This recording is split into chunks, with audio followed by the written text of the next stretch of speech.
Hello, আমার বর্ধমান বিশ্ববিদ্যালয়ের অন্তর্গত যেসব ছাত্রছাত্রীরা ইতিহাস নিয়ে পড়াশোনা করছো তাদের মেজর পেপার 4 দুই বিশ্বযুদ্ধের যুগে ইউরোপ থেকে সাজেশন বলে দিচ্ছি। যেই কোশ্চেনগুলো দেখে গেলে তোমরা 100% কমন পাবে। তাহলে শুরু করা যাক আজকের সাজেশন। 1 নম্বর কোশ্চেন, প্রথম বিশ্বযুদ্ধের পর 1919 সালের নতুন বিশ্ব ব্যবস্থা গঠনের পটভূমি ও বৈশিষ্ট্য আলোচনা করো ও জাতিপুঞ্জের গঠনের প্রেক্ষাপট আলোচনা করো। তারপর ভাইমার প্রজাতন্ত্রের পতনের বা ব্যর্থতার কারণগুলি আলোচনা করো।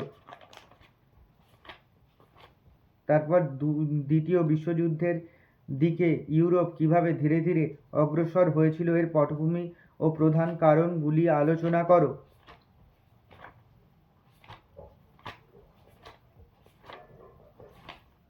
তারপর দ্বিতীয় বিশ্বযুদ্ধের সূচনার পেছনে ভার্সাই সন্ধির ভূমিকা বিশদে আলোচনা করো।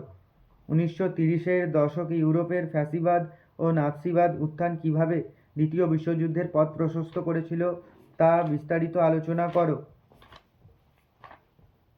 তারপরে সম্মিলিত জাতিপুঞ্জ প্রতিষ্ঠার পটভূমি ব্যাখ্যা করো। সম্মিলিত জাতিপুঞ্জের কার্যাবলী, সাফল্য ও ব্যর্থতা সংক্ষেপে আলোচনা করো। দ্বিতীয় বিশ্বযুদ্ধোত্তর বিশ্বে যে নতুন দ্বিমেরু বিশ্ব ব্যবস্থা গড়ে ওঠে তার কারণ, বৈশিষ্ট্য ও বিশদভাবে আলোচনা করো। ঠান্ডা যুদ্ধের সময় দ্বিমেরু বিশ্ব ব্যবস্থার প্রভাব আন্তর্জাতিক রাজনীতি ও কূটনীতিকে কিভাবে প্রতিফলিত করেছিল তা বিশ্লেষণ করো। জাতিসংঘের নিরাপত্তা পরিষদের ভূমিকা আলোচনা করো। বাইপোলার ওয়ার্ল্ড বা দ্বিমেরু বিশ্ব বলতে কী বোঝো? এই কোশ্চেনগুলো দেখে গেলেই তোমরা দুই বিশ্বযুদ্ধের ইউরোপ অর্থাৎ মেজর পেপার থেকে সমস্ত কোশ্চেন এবং উত্তর কমন পেয়ে যাবে।